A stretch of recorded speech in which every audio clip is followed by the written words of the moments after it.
Hello everyone. तो start करते हैं आज का सेशन। जैसे कि मैंने बोला था, रोज़ 11 बजे मॉर्निंग में आपको यूपी टेट का एक क्लास देखने को मिलेगा, ठीक है। और मैं साथ के साथ छोटे छोटे से टॉपिक भी डिस्कस करती जा रही हूँ ताकि आपके टॉपिक भी क्लियर हो सके, क्योंकि केवल एमसीक्यू पढ़ने से तो क्लियर नहीं हो जाएगा, पहले आपके टॉपिक भी क्लियर होने चाहिए, ठीक है। तो मैंने सब्जेक्ट वाइज क्लासेस भी डालना चालू कर दिया है। जैसे कि मैंने ईवीएस की 3 क्लासेस डाल दी हैं और ईवीएस बिल्कुल हम बेसिक से चालू कर रहे हैं। और ये जो सेशन है ये पूरा प्राइमरी के लिए भी है और जूनियर के लिए भी है, ठीक है। चाहे एमसीक्यू हो चाहे थ्योरी हो, वो सभी प्राइमरी एंड जूनियर दोनों को ही हम कवर करते हुए चलेंगे।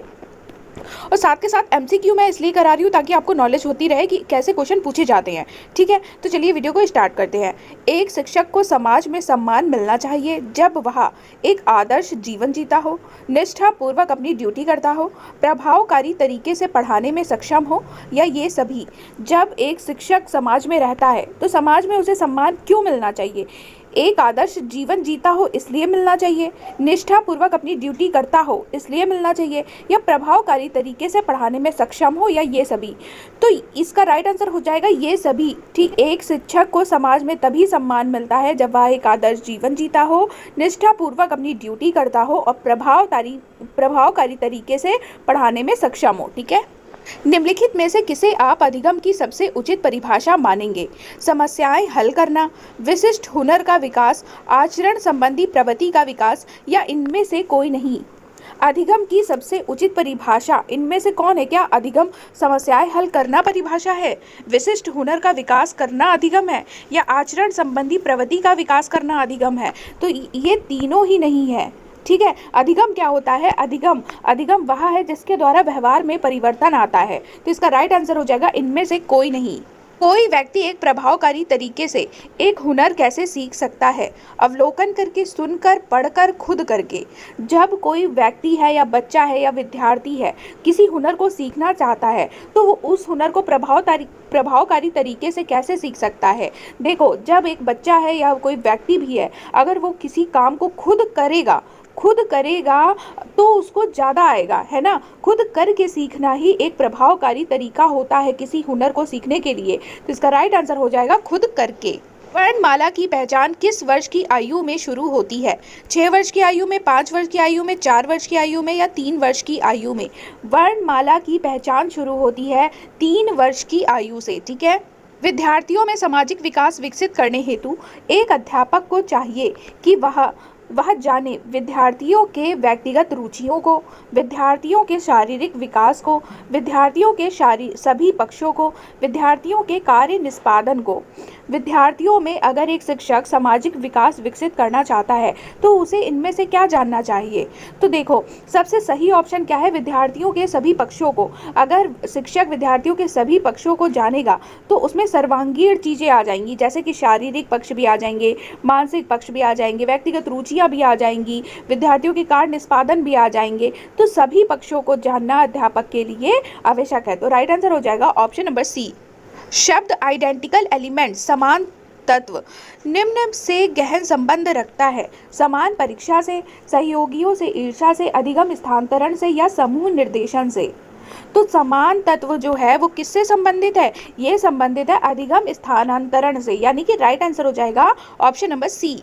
स्फूर्ति अवस्था कहा जाता है शैशवावस्था को, किशोरावस्था को, प्रौढ़ावस्था को, बाल्यावस्था को? स्फूर्ति अवस्था यानी कि इस अवस्था में बच्चा बहुत ज़्यादा फुर्ती में रहता है, बहुत ज़्यादा एक्टिव रहता है। किस अवस्था में बहुत ज़्यादा एक्टिव रहता है? तो वो रहता है बाल्यावस्था को। और बाल्यावस्था को इससे रिलेटेड एक और क्वेश्चन पूछा जाता है कि मिथ्या परिपक्वता की अवस्था किसे कहा जाता है?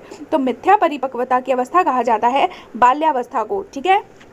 और मिथ्या परिपक्वता होता क्या है? मतलब कि झूठ बोलना। इस एज में बच्चा झूठ बोलने लगता है, ठीक है। तो बाल्यावस्था को स्फूर्ति की अवस्था भी कहा जाता है और मिथ्या परिपक्वता की अवस्था भी कहा जाता है। वातावरण वह बाहरी शक्ति है जो हमें प्रभावित करती है, किसने कहा है? वुडवर्थ ने, रॉस ने, एनास्टसी ने, या इनमें से कोई नहीं?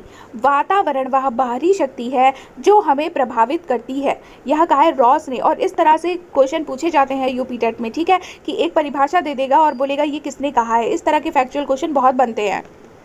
संवेदना ज्ञान की पहली सीढ़ी है। यह कथन है मानसिक विकास है, शारीरिक विकास है, ध्यान का विकास है या भाषा का विकास है। संवेदना सबसे समझ लीजिए, संवेदना किससे संबंधित होती है? संवेदना क्या मानसिक विकास से संबंधित है या शारीरिक विकास से या ध्यान के विकास से या भाषा के विकास से? तो संवेदना का सीधा सीधा संबंध किससे होता है? मानसिक विकास से होता है। ठीक है, तो राइट आंसर हो जाएगा मानसिक विकास है। ठीक है, संवेदना ज्ञान की पहली सीढ़ी है मानसिक विकास की। मानव विकास के संबंध में कौन सा कथन गलत है? विकास पूर्वानुमेय होता है, विकास सामान्य से विशिष्ट की ओर होता है, विकास रेखीय होता है, विकास निरंतर होने वाली प्रक्रिया है। मैंने पहले भी बोला है, जब कोई कथन चूज करने के लिए आए, गलत चूज करिए या सही चूज करिए, तो उसमें से कथनों को आउट करना है हमें। ठीक है, इनमें से गलत कथन को चूज करना है। तो सबसे पहले आपको क्या पता होना चाहिए? विकास की विशेषताएं पता होना चाहिए। ठीक है, तो पहला ऑप्शन है विकास पूर्वानुमेय होता है, मतलब कि विकास का निर्धारण हम पहले ही कर सकते हैं। हाँ बिल्कुल कर सकते हैं। कैसे कर सकते हैं? जैसे कि बच्चा शैशवावस्था में है तो हम बता सकते हैं कि बच्चा अब शैशवावस्था में है, इसके बाद बच्चा बाल्यावस्था में जाएगा। तो हम पहले से ही बता सकते हैं कि बच्चा शैशवावस्था के बाद बाल्यावस्था में जाएगा और बाल्यावस्था के बाद किशोरावस्था में जाएगा। तो विकास पूर्वानुमेय होता है। ठीक है, विकास सामान्य से विशिष्ट की ओर होता है, ये भी सही है। सामान्य से होता है विशिष्ट की ओर, मतलब कि बच्चा क्या करता है? अपना पूरा हाथ हिलाना जानता है। ठीक है, लेकिन उसके जो उंगलियां हैं उसमें पकड़ की क्षमता कम होती है ना। तो पहले विकास क्या हो रहा है? सामान्य में हो रहा है। फिर जब वो उंगलियों से पकड़ने लगता है चीजों को तो वो विशिष्ट की ओर हो रहा है। तो इसका मतलब विकास सामान्य से विशिष्ट की ओर होता है। विकास निरंतर होने वाली प्रक्रिया, ये भी सही है। विकास जन्म से लेकर मृत्यु तक चलता रहता है, तभी कहा जाता है कि विकास गर्भ से लेकर कब्र तक चलने वाली प्रक्रिया है। तो ये भी सही है। गलत क्या है? विकास रेखीय होता है। ऐसा नहीं है कि विकास समान एक ही रेखीय गति से होता है। तो मतलब राइट आंसर हो जाएगा ऑप्शन नंबर सी। ठीक है, आज शारीरिक विकास का क्षेत्र है स्नायु मंडल, मांसपेशियों में वृद्धि, एंडोक्राइन ग्लैंड्स या उपरोक्त सभी। तो शारीरिक विकास का क्षेत्र है, स्नायु मंडल भी होता है, मांसपेशियों में वृद्धि भी होती है शारीरिक विकास में, एंडोक्राइन ग्लैंड्स भी होते हैं। तो राइट आंसर हो जाएगा ऑप्शन नंबर डी। निम्न में से कौन सा वंशानुक्रम का निकाय नहीं है? समानता, भिन्नता, प्रत्यागमन या अभिप्रेरणा।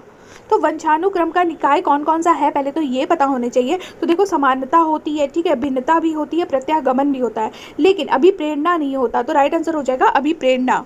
20वीं शताब्दी को बालक की शताब्दी कहा जाता है। यह कथन किसका है? मुर्रे का, एडलर का, क्रो एंड क्रो का, जे.बी. वॉटसन का। 20वीं शताब्दी को बालक की शताब्दी किसने कहा है? ये कहा है क्रो एंड क्रो ने। इस अवस्था को मिथ्या परिपक्वता, यहाँ पर परिपक्वता होगा। ठीक है, मिथ्या परिपक्वता का समय भी कहा जाता है। शैशवावस्था को, बाल्यावस्था को, किशोरावस्था को, प्रौढ़ावस्था को। ये मैं ऑलरेडी डिस्कस करा चुकी हूँ ऊपर वाले क्वेश्चन में। मिथ्या परिपक्वता होता है कि झूठ बोलने लगता है बच्चा। ठीक है, इस अवस्था में बच्चा झूठ बोलना सीख जाता है। तो इसे किस अवस्था को बोला जाता है मिथ्या परिपक्वता का समय? ये बोला जाता है बाल्यावस्था को। शैशवावस्था की विशेषता नहीं है शारीरिक विकास की तीव्रता, दूसरों पर निर्भरता, नैतिकता का होना, मानसिक विकास में तीव्रता। तो पहले तो आपको पता होना चाहिए कि शैशवावस्था की विशेषता इनमें से है कौन कौन सी। तो देखो, शैशवावस्था में सभी विकास बहुत तीव्र गति से होता है, चाहे वो शारीरिक विकास हो चाहे वो मानसिक विकास हो। ठीक है, और दूसरों पर निर्भरता, जब बच्चा छोटा है, शैशवावस्था में बच्चा छोटा है, तो जाहिर सी बात है कि वो दूसरों पर निर्भर भी रहेगा। तो ये भी सही है, लेकिन नैतिकता का होना ये गलत है। ठीक है, तो इसका मतलब राइट आंसर होगा ऑप्शन नंबर सी। अवस्था की मुख्य विशेषता नहीं है सीखने की प्रक्रिया में तीव्रता, जिज्ञासा की प्रवृत्ति, अनुकरण द्वारा सीखने की प्रवृत्ति या चिंतन प्रक्रिया। ठीक है, सीखने की प्रक्रिया में तीव्रता। देखो, शैशवावस्था में सीखने, मैंने फिर से बोला था कि हर चीज़ बड़ी तीव्र गति से होती है, तो सीखने की प्रक्रिया में तीव्रता होती है शैशवावस्था में। जिज्ञासा की प्रवृत्ति भी होती है। अनुकरण द्वारा सीखने की प्रवृत्ति मतलब कि वो जैसे अपनी माँ को देखता है, अपने पिता को देखता है, वो उनकी तरह उनको अनुकरण करके सीखने की कोशिश करता है, वो उनको नकल करने की कोशिश करता है ना, लेकिन चिंतन प्रक्रिया नहीं होती। तो इसका मतलब राइट आंसर हो जाएगा चिंतन प्रक्रिया। किस मनोवैज्ञानिक के अनुसार विकास एक सतत और धीमी धीमी प्रक्रिया है? कॉल्सनिक, पियाजे, स्किनर या हरलॉक। तो किस मनोवैज्ञानिक ने कहा है कि विकास एक सतत और धीमी धीमी प्रक्रिया है? ये कहा है हरलॉक ने। बिग व हैट डैश की विशेषताओं को सर्वोत्तम रूप से व्यक्त करने वाला एक शब्द है परिवर्तन। परिवर्तन चाहे वो शारीरिक, सामाजिक और मनोवैज्ञानिक होता है। तो ये किसमें होता है? शैशवावस्था, बाल्यावस्था, किशोरावस्था, प्रौढ़ावस्था।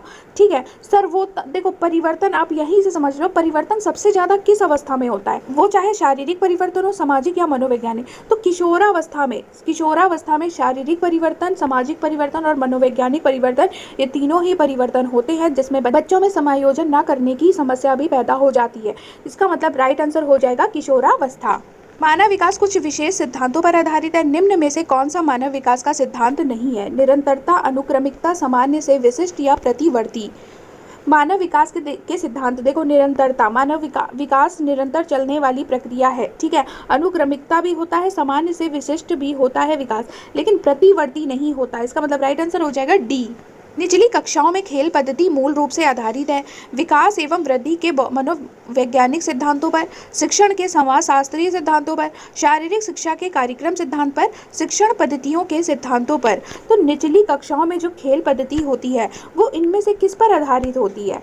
जो निचली कक्षा है मतलब प्राइमरी कक्षा के लिए शिक्षण पद्धतियों के सिद्धांतों पर तो होगी नहीं, शारीरिक शिक्षा के कार्यक्रम पर भी नहीं, शिक्षण के समाजशास्त्रीय सिद्धांतों पर भी नहीं।